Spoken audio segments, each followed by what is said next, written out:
exactly. But yeah, somebody that's going to be filing unemployment or looking for a new job is Peter Vermes. That we'll kick that off as the first story of the day. I feel like because this happened after you were even done all of our notes, right? Yeah, I had to. Oh yeah, I didn't switch it up. Hold on, let me switch this up on my notes so I can see it. I copied and pasted it. There we go. Now we're up to date. Okay, cool. There we go. 1 point out of 18 possible to start this season. 11 points in 16 matches to start last year. That was 11 out of 48 possible points. 10 matches without a win to start 2023. Remember that, right? And then they turned it around and made the playoffs. 9 points out of 36 to start 2022. So they lose 2-1 on the road in Dallas after leading 1-0. And I feel like it's time, right? Like I did see we had a comment on Twitter that was like, this early? That's crazy. But I think if you ask SKC fans, they'd say this late. Like when you read those start to the season, it's been a bit, right? Like and look, that's not to throw any sort of shade at Vermes. His history with the club has been long. It just seems like a moment where it just they tried to keep it together too long is kind of the vibe I get here. And, now it might be time to just move on. Yeah, I mean, Not now. If not now, like, why not? Right. Like, right. Sorry to cut you off. I just thought of this, but like, it's like, if things even continue the way they did the last few years, where like maybe they get a little bit of a bounce back and they get close to a playoff spot or whatever, it just feels like spinning the wheels, right? So it might just be time. Get somebody in that might be able to get something from this squad. Or if you go the interim route, I guess, and just kind of blow it up for this year. But that's like my main thing here is you can say this is too early, but maybe they actually have plans to try to want to compete this year. And they're like, you know what? If we don't make this move now, we might be stuck for this whole year of just like a literal like dead season, dead in the water. Yeah. No, I and it brought up a lot of good points and things that we'll talk about in this episode just because we'll get into another coach who we're going to talk about legendary coaches quite a bit on this episode when we get to Columbus. And I was thinking about this, Jordan. I was going to ask you this because I was having some commuting home thoughts about Peter Vermes, and I was kind of listening to David Goss and Soccer Wise, and he was talking about how he had to jump on and re-record because Vermes got fired this afternoon. Jordan, with a legendary coach, and we'll get into like all the games and stuff that he's won. But with a legendary coach like Peter Vermes, who's been there for so long, whose tenure goes past 10 years. He was Jordan, he was the longest employed coach worldwide at this point. Like he is up there. I did not know that. Yeah. So makes sense though. A lot of these clubs overseas are like a carousel. Yeah. So it's amazing that he's reached that echelon of coaches where he's been at a place for so long in professional sports is extremely difficult. But I was going to ask you, like, at what point, and maybe that's kind of been the problem with SKC, but at what point do you save face and kind of cut ties with a legendary coach? Like, if Jordan Wiegand was at the helm and you were in charge of Sporting Kansas City, over the last couple of years that we've covered it, when would you have let Peter Vermes go? Like, when would you have said, you know what, enough's enough. I get that you're legendary, but it's time to move on. I feel it is always the easiest split to do so at the end of a season. So look, if people want to say this is early in the season, it is, right? They are 6 games in. But you had to see those 6 games to know he's not the answer? That's kind of my question. We just read out those stats of where they started at the beginning of the season. Last year, what was last year's numbers here? They were 11 points in 16 matches. Mm-hmm. Okay, so in the next 16, they got, or in the next 18, they got 20 points because they finished with 31. That's not much better, right? I mean, that's probably almost the same pace because you're adding on two more. Well, it's a little better, I guess, but it's like not a lot better. Where I'm like, geez, I feel really really great about keeping him. And I get they had like, was it last year they had injuries or maybe 2 years ago, right? But they've it just really feels like spinning their wheels. If I look back at 2023, that one, so here's the thing. 2023 is where they started out like historically bad and turned it around and got into the playoffs and knocked off a rival, the new St. Louis club, right? That's a rival for them. I felt it's okay for them to go into 2024 after that. It's like, okay, maybe 2023 was just a glitch at the start here. We got back into it. We got into the playoffs. We knocked off the number 1 seed. And then when next year failed and they're second bottom of the West, I think that is the time when they also have an aging roster and everything. It's like that was probably the time to cut loose and be like, look, thank you for everything you've done. You've gotten us MLS Cup. You've gotten us, some U.S. Open Cups. Like, you're a legend. You've changed this club. You oversaw it from becoming the Wizards to the SKC. Like, there's a lot good that Peter Vermes has done. He was one of the best coaches in MLS history. He still is. I mean, if you look at like number of wins and stuff, right? But like, there was an era where that changed, and I feel like that is when we kind of hit MLS 3.0 or 4.0, whatever you want to call it now. When we're talking about more of like while we're entering the Messi era, where they just weren't cutting it, right? And you can maybe blame that on who they're bringing in or whatever, but he has a lot of say in that too. So to me, last year, finishing second bottom of the West felt like the year. You saw a really slow start in 2023. You turned it around.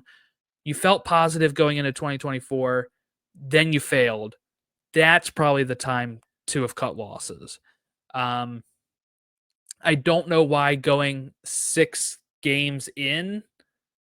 Like, if you're not going to give him at least until the summer, why start him this year is kind of my question. Yeah. No, I mean, like I was sitting here thinking about it too, and but you and I were talking. I mean, we've talked about it for what, I don't know, 3 years, 2 years, 2.5 years. Like you and I have been on this train of like when's it finally time to just let him go? That's such a tough spot too. I can only imagine. And you don't know things that have happened. I mean, Greg Vanney, Bob Bradley, Bruce, like those are all legendary coaches in our league. And I think they were not given that much of a leash. And maybe Jordan, and this is weird because Sporting Kansas City and Kansas City alone has one of the best fan bases. And maybe they're loyal to a T, but I feel like good sports teams and good fan bases are quick to call for somebody's head. And I know there were SKC fans that were definitely Vermes out for the last couple of years. Don't get us wrong, we know that, but it does feel like because of the historic, and this is another thing that David Goss said, Jordan, is that like not only was Vermes integral in what Sporting Kansas City does, but he was integral in like in Kansas City as a whole existing as a soccer community and one of the best in the United States. Like there's a reason why the World Cup is coming to Kansas City, and it's not just because Patrick Mahomes has a stadium there and it's huge. It's because Peter Vermes, Jordan, and with the Wizards and with Sporting Kansas City, like this team has been just integral in such a embedded process and team in this whole community. And I think that's another thing that maybe, when they're looking at getting rid of Vermes, he was such a crucial part in growing and establishing this market and this team that I think it's hard for them to let go. But like what you said, Jordan, after last year, when last year ended, I think that was a more proper time to say, hey, give it the old, I'm, stepping down. We've mutually agreed to part ways, because now it's like which is what they said today anyway. Right.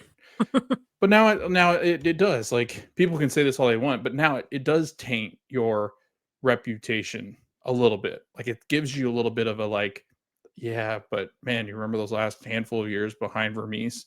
They weren't great. Like, people will remember this.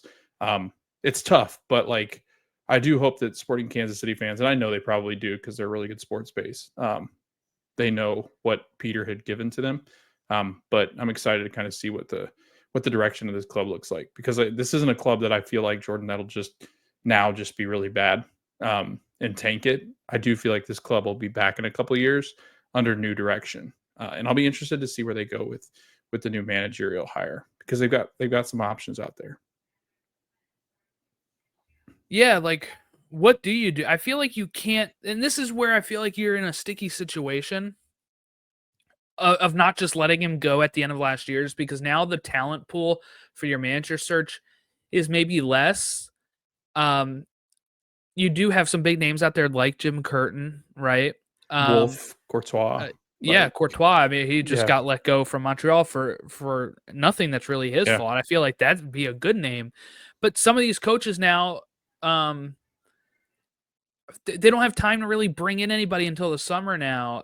There's nothing to have. They have to get to know the squad. They have to hit the ground running because of the way of the slow start of the season that this team just had. So I don't know. Like, do you do an interim and just ride it out? But that seems like a lame duck season and a lame duck coach. Or do you try to find your next guy? It's harder in the, in the, not in the off season. In the off season, you have time that you can get people. But the thing is, with the schedules not being aligned with Europe, if you're looking, let's say, for a European manager, this might actually work out better. They might be able to get somebody in the summer. Wasn't it Minnesota at some point, right? They had the interim manager until they could get their manager over here because of overseas. So that could be a possibility as well. Interim until the summer and trying to find somebody. Or they're calling up Jim, who I don't know if he's looking for a job right now. I think Jose, Nunez, who covers the team, and I know he was tweeting out that he's kind of spending time with family and stuff. So who knows if he's actually actively looking, or if he's looking for more. Wait, maybe he's waiting for New England to open up because that's going to be a little bit closer in the Northeast instead of having to go all the way over to Kansas City, right? Like, when you're talking about coaches that have families and that are here, that might play a factor in where they want to go. Yeah, no, all a good point. I mean, this is it was probably already a lost year anyway. Like, you start out with 1 point, and this team's not a very good team. And I don't think a new manager is going to give them a bump enough in the Western Conference, especially to give them a right into the playoffs, or should they even be in the playoffs. But I do think, like you said, I think it's pretty much a lost year. Like, I feel like this is, you put an interim in, and you hope you find some good stuff out of what they have left over, and then you start over next year and try to find a coach. It's very difficult to find a coach mid-season. So I'll be interested to see what they end up doing. But I mean, I heard like Josh Wolf, Jim Curtin, Savarese from old Portland Timbers coach, who's now in the studio, I believe, with CBS. One of them. No, I think he's or on. MLS. He's at on Apple. That's right. I know I saw him somewhere. I was like, I've seen him somewhere recently. But yeah, so I it'll be interesting, Jordan. I don't. People are like, "Where's Peter Vermes go from here?" I saw somebody say USL Division D1. Yeah. I was like, I mean, that's 3 years away, though. I don't know if he's Right. waiting that long. I was gonna say Peter's not the youngest guy. I don't actually think he would coach in D1. Like, I don't think so either. We've talked about it, but like, there's no. He will demand so much more money than what a D1 team can afford to pay on a coach for USL. Like, especially on their first year, they're not breaking the bank for Peter Vermes after he gets fired from SKC. Like, I don't think that's going to happen. I wouldn't be shocked if he just takes some time away and then he looks for a job next year. Right? Yeah. I mean, There's he could always join good the US coaching staff as an Right. assistant, right? Like, for the World Cup, he could do that. Yeah, or when they fire Pochettino right before the World Cup because he can't win any games. No, I'm kidding. But yeah, Possibility, right? I right. mean, We've who seen, knows? yeah. So Kerry Savanin, I think that's how you say his name, is an assistant that will take over the entirety of um, the season. It Did seems. they say I don't. entirety? No, I was sorry. I read it. I was reading something and Okay. it said the entirety of the time. He's been with Peter Vermes the entirety of the time, which is really odd to me, Jordan. Like that Yeah, that right it's away weird when screams like he's just gonna stay all year. it's Like they're weird when never gonna they hire somebody. well, not even that. It's weird when they do that, right? It's like we Right. ousted the we ousted the manager, but we're keeping one of his guys who might run stuff the same way. Like we don't know. Yeah. But the thing is too, like you can't always think that the assistant is gonna, do things the same way because this is their one shot. Like this is this guy's shot to have a job as a head coach, right? Like if he gets them performing, he can't afford to do things the same way if they know it's not working that way. Like, and what I mean by that is like how he handles the players, the voice in the locker room, what he's trying to, the message in the locker room, that kind of stuff. So, um, yeah, that's look, we're happy for the SKC fans who've been waiting for this. It is a tough thing when you lose a manager like this, but it does seem like it was time. I'm not that shocked by it. I guess I was a little shocked by it because I just thought like he almost had a blank check of like I'm here for as ever long as I want to be.